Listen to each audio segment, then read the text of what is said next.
Hey guys, what's up? It's Robbie with Open World Games, and we are talking about Battlefield Hardline. Now, if you know me, Battlefield is probably one of my favorite franchises, right up there with Assassin's Creed. I think it's one of the most open world multiplayer competitive shooters out there.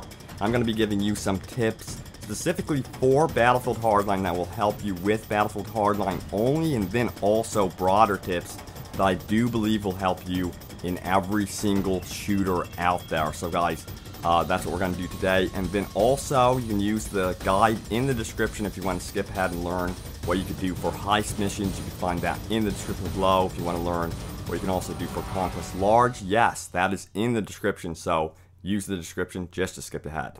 And also, for those of you that do not know, we are giving away an Xbox One and PS4. We are teaming up with Star Wars HQ because, yes, we are celebrating Star Wars Battlefront's return in 2015. I assure you, I do believe that the tips in this video will help you with that game as well. But to enter the Xbox One and PS4 giveaway, check that description. Remember, always check the description. So here we go, guys. Enjoy the video.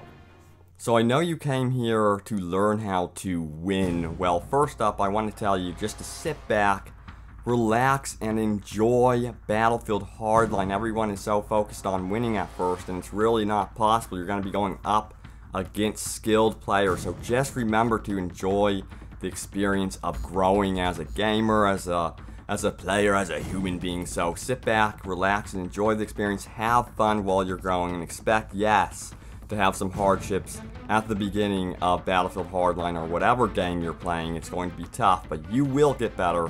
Just enjoy it.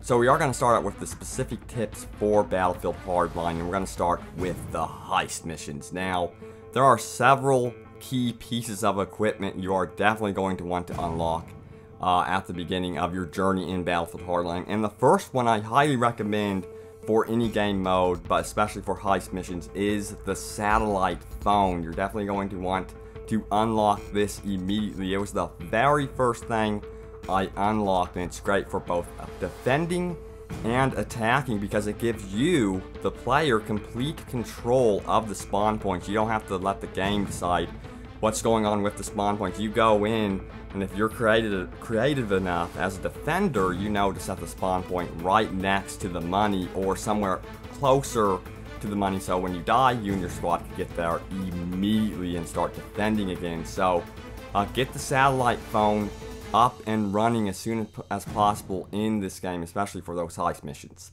Now, they're also great for criminals in heist missions. If you have the package, or you are a squad that is carrying the package, and you need to get back to it ASAP after all of you die, you have that recovery period where you need to recover immediately. Well, you can set a spawn beacon pretty close. If you can guess when you may die, you can set it pretty close to the vicinity and get back there immediately without worrying about being pushed back. Clear back. And the same is true about defending. If you notice that they are getting very close to the drop point, set spawn beacons closer to that drop point. It would be better to put them up high up somewhere where you can look down on the package and really just suppress them like crazy. So use the satellite phone. Also, that grappling hook is going to be awesome for heist missions, especially if you are attacking.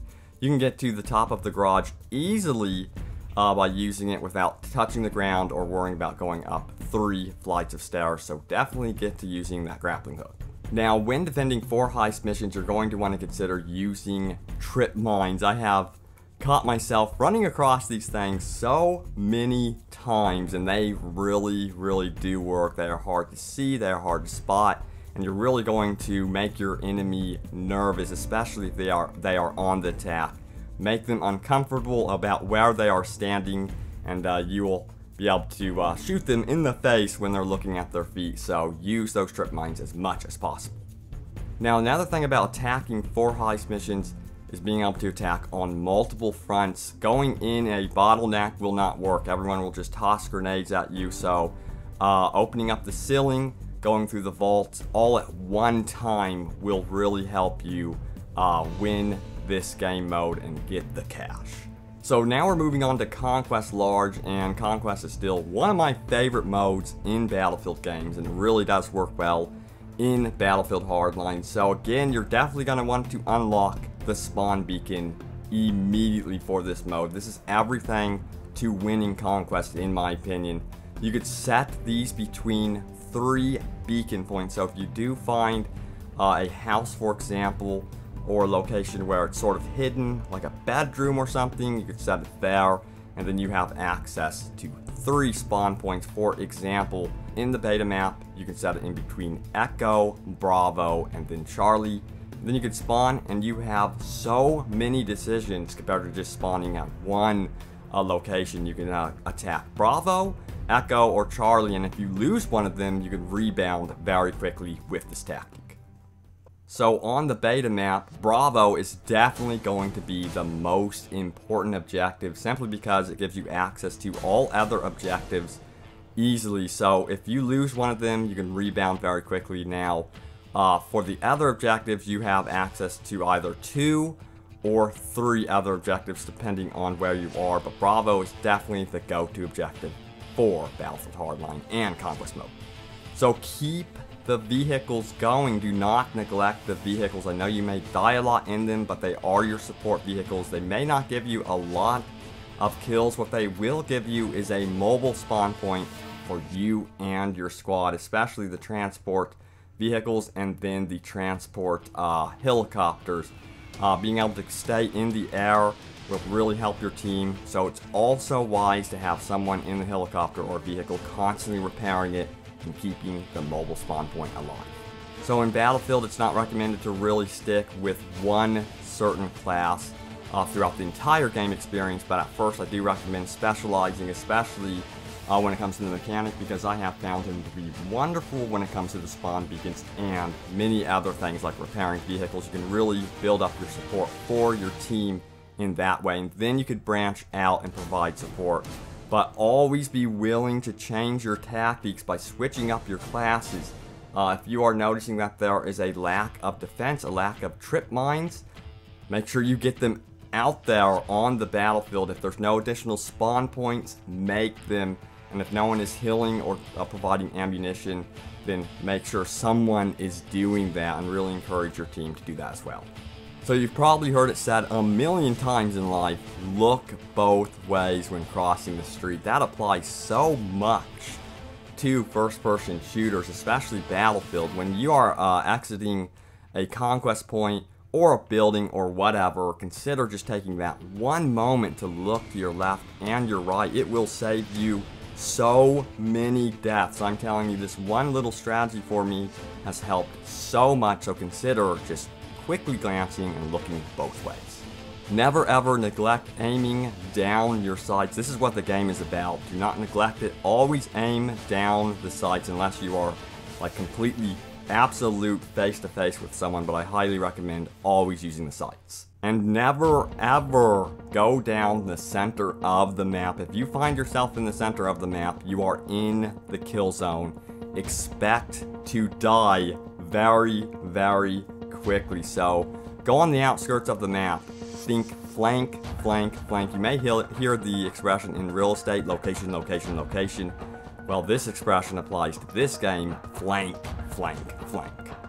Also, stick with your squad. If you have a really good squad, you notice that they're averaging really good points and good kills, stick with them. Glue yourself to the best players in the room. Do not be afraid to do this. You are learning Battlefield, you are learning the game, and I really encourage you to do this in any game really. Just stick to the best players, find them, learn what they're doing, and just enjoy the experience in that manner, and then you will get better, especially if you just stick with the group. And always try to communicate. That's really what these games are about. Try to throw your headset on and tell what you are doing, what you have done, and what you plan to do. So if you are going to Charlie, tell everyone I'm going to Charlie, then maybe someone will go, okay, well, I can split up with the other squad and move to Bravo. That would be the best move in this scenario. You really don't want too many people going after one flag, because you lose a lot by doing that, and consider defending and attacking at the same time. assign a squad leader, make sure he is in charge, don't be afraid of that, and then you could rotate the position, find out who's best at what mode, find out who's best at what map and that stuff. Enjoy that experience, and have a leader and a follower. If you have a leader and a follower, it cuts down on communication. There's one person saying what's going on, everyone's not talking all at once, and then you have the follower who's just updating about what they're doing. It's very simplified doing it in this way, so always consider having a leader and a follower. It really does work in squads. So if you're not able to communicate through your headsets, you can communicate as a squad leader by giving squad commands. Now this is done with RB on the Xbox One, R1 on the PS4, and I really don't know what it is for the PC, but it is, you know, your squad command. It's how you spot or target people, so it's the same button. It also nets you additional points as a squad leader if your squad obeys. So if they do attack an objective, you get additional points for that. If they are defending an objective, you get points from that as well. So tell your team what you are doing by being a good squad leader. And staying alive is actually more important than you realize in Battlefield. Yes, it can help you personally with your kill to death ratio, but that's not what we're concerned about.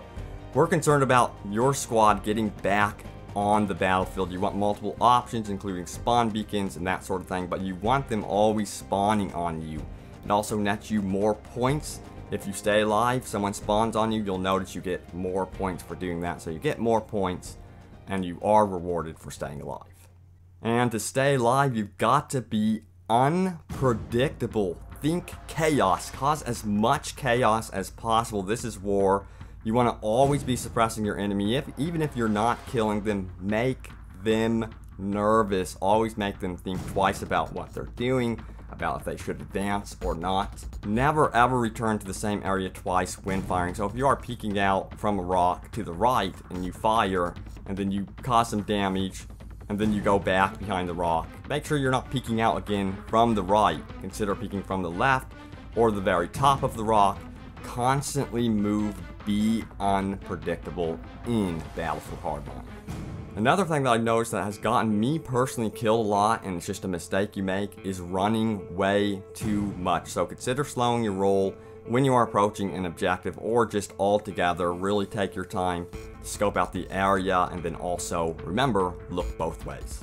And when you are moving through the world of Battlefield, consider obstructing your backside. This also applies to any other shooter out there. You cannot defend your backside. No matter how good you are of a player, you will get shot in the back. That's how you're probably gonna die in Battlefield. So consider putting something to your backside, a box, or construction, or a wall.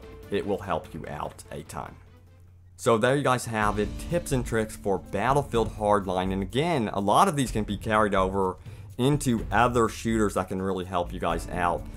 So I'm really excited for this game. I have been having a ton of fun in it. I've been playing with my brother so far in the open beta. It is a blast, and we cannot wait, honestly, to see what they are up to with Star Wars Battlefront over at DICE and EA.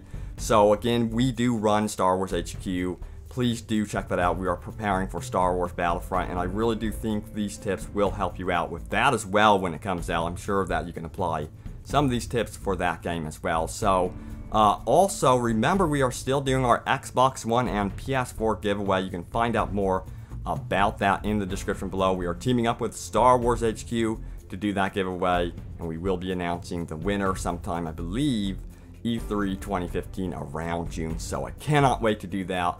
Very exciting times indeed. So once again, thank you guys so much for watching, and look forward to more open world gaming goodness right here on Open World Games. And don't forget Star Wars HQ. Thank you guys, and I will see you next time. Take that spot.